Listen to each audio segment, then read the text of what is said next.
Tinawag mga kababayan ng ating Pangulong Bongbong Marcos na professional liar si Jonathan Morales, dating PDEA agent Jonathan Morales.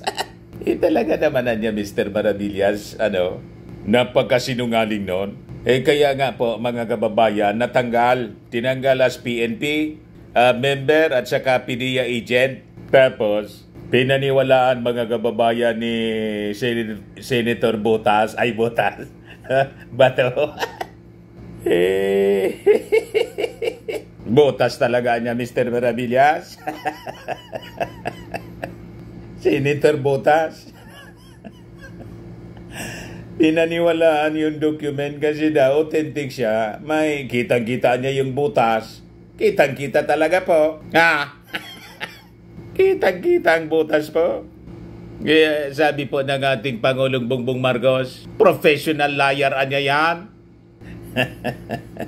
Taasa na po na tinawag na professional liar. Witness for hire, mga kababayan. Yan ang tingin ng ating mga netizens, ng ating mga mamamayang Filipino. Isang witness for hire anya itong si Morales. Yung mga congressmen nga po, dodang-doda sa ginagawa mga kababayan ni Senator Bato. Nakapagtataka na niya na umabot pa ito sa third hearing. Ayan po yung press conference ng mga members ng Congress. Pakinggan po natin mga kababayan. Ayan po.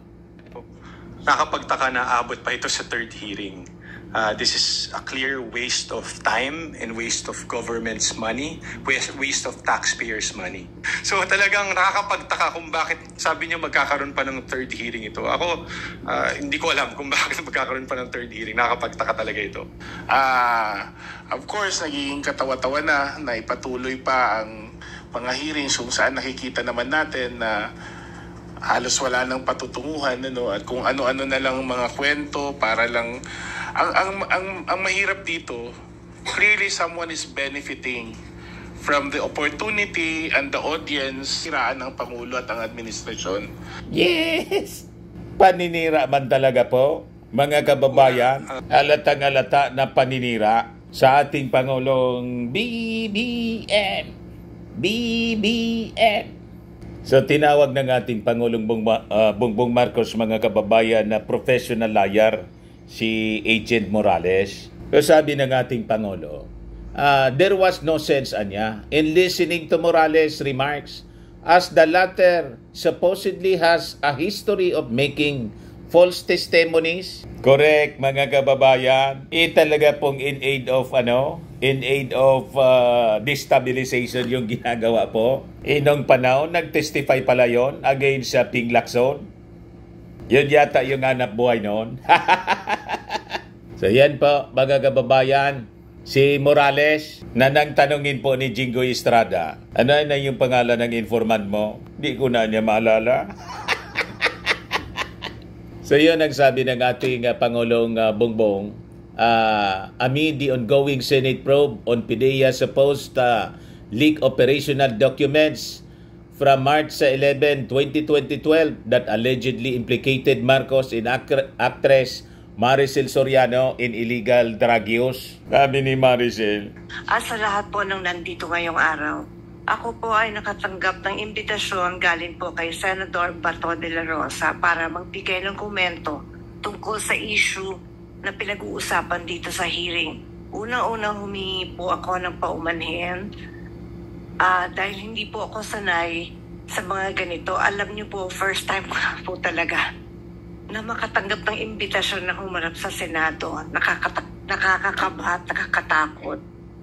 Sa totoo lang po, hindi malinaw sa akin kung bakit po ako naimbitahan sa hearing. Nagtataka lang po ako dahil lahat po ng tumestigo dito ay nagsabing na-verify ang impormasyon. Hindi na-verify ang impormasyon ni Mr. Morales at walang investigasyon na naganap. Pasensya na po kung nalilito po talaga ako dito. Gayunpaman, mataas po ang respeto ko sa Senado at sa mga kagalang-galang ng mga senador na nandito ngayon. Lalo na po si Chairman Senator De La Rosa. Sa abot po ng aking makakaya, tutulong ako na sagutin ang inyong mga katanungan. Pero sir, nakikiusap lang po ako sa inyo po. Kung ang usapin ay tungkol po sa mga bagay na may legal na implikasyon po, sana po ay pagbigyan niyo po ang aking abogado na sumagot para sa akin. Hindi man po ako abogado, sir. At sa usapang legal, mas nararapat po yata na ang abogado ko na lang po ang sumagot at magpaliwanag. Kung magkaroon man ho ng legal question, pinapahintulutan ko pong magsalita para sa akin si Attorney Agnes Maranan. Maraming salamat po, sir. Sabi ni Maricel Soriano, hindi niya aklarado sa akin kung bakit nandito ako. Nalilituan niya ako kung bakit ako inimbita rito. Na pinatawag siya based sa testimony na hindi man daw po verified. Testimony po ni Morales na sabi ng ating Pangulong Bongbong Marcos, professional liar anya yan. Sabi dito sa balita, in an interview, the President compared Morales to a karaoke machine that will play any song as long as you insert a coin into his slot. Witness for hire nga po, mga kababayan. This fellow is a professional liar. Para siyang jukebox. Nanginulugan man niya ng coin, ng sinsilyo. Biglang tutugtog. Basta niya nagmagulog ka ng pera, kahit anong kantang gusto mo, kakantay niya. Yan na niya yung hanap buhay niyan. Kaya professional liar ang tawag ko sa kanya. Paniwalang paniwala po si Senator Buta. Si Senator Bato dahil po sa butas ng dokumento raw. Sa akin na niya. Naniniwala ko, tinignan ko niya, nandiyan na niya yung document. So sabi ng ating Pangulo, there was no sense in listening to Morales' remarks as the latter supposedly has a history of making false testimonies. Walang saysay ang kanyang, walang saysay. Tingnan mo na lang ang kanyang record. May rami siyang history na kung sino-sino sinasangkot, kung saan-saan. Sa kabaga, mga kababayan. Ngayon, Senator Jingo Estrada disclosed that Morales had been charged with criminal complaints in several local courts, including for violating Article 180 of the revised penal code about false testimony. If this is true, estafa pending before Metropolitan Trial Court in Pasig City, slight physical injuries pending before Branch 72 Pasig City, sabi po ni Estrada. The facts presented niya in evidence clearly demonstrate the questionable integrity at saka credibility nitong taong ito. And the same evidence refutes all accusations against the PDEA in its current leadership.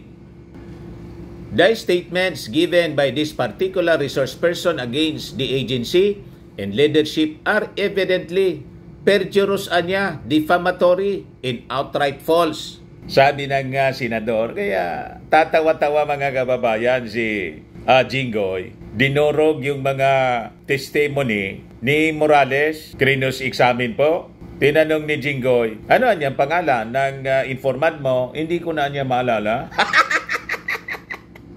What? So sabi dito sa balita, the PDEA has already cleared President Marcos of his supposed inclusion in drugs watch list. Naging po si Bato, sinabi niya, nang tanungin siya mga kababayan noon, kung nakita niya yung pangalan ng ating Pangulong Bongbong, wala man yan sa lista. Ayan po sabi ni Bato noong January 31, 2024, Marcos not in narco list, Bato. Senator Ronald De La Rosa confirmed that President Ferdinand Marcos was never included in any narco list when he was chief of the Philippine National Police, contradicting the allegation made by former President Rodrigo Duterte. Malinaw po. In an interview, De La Rosa said that during his entire stint as the country's top cop, he never saw Marcos' name in any list of personalities involved in illegal drug trade.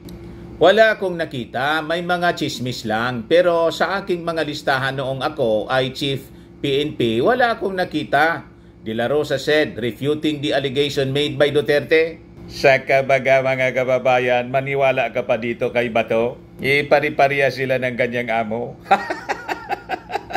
Unang-una, kung nasa lista po si President Bongbong noon, ang tanong po, bakit hindi nila hinuli? Tama? When asked if Marcos was ever investigated nor suspected of illegal drugs, the former PNP chief said, wala, hindi namin siya inimbestigahan.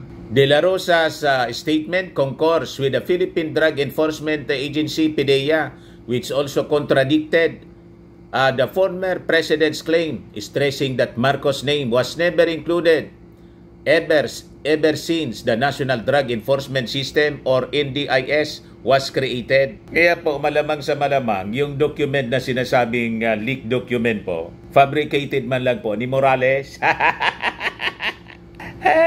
At alam na ninyo kung sino ang utak noon, kung sino yung possible na nagbayad kay Morales. Nasabi ng ating Pangulong Bongbong, para niya yung jukebox, pag ginulugan mo ng Cohen, kahit anong kanta niya, itutugtog niya. So sabi rito, based on all foregoing facts, the PDEA asserts that President Marcos Jr. is not and was never in its watch list, sabi po ng PDEA. So yan po mga kababayan, ang mga balita ngayon, yung ating short video. Ako po si Dante Maravillas. Bye-bye po. God bless.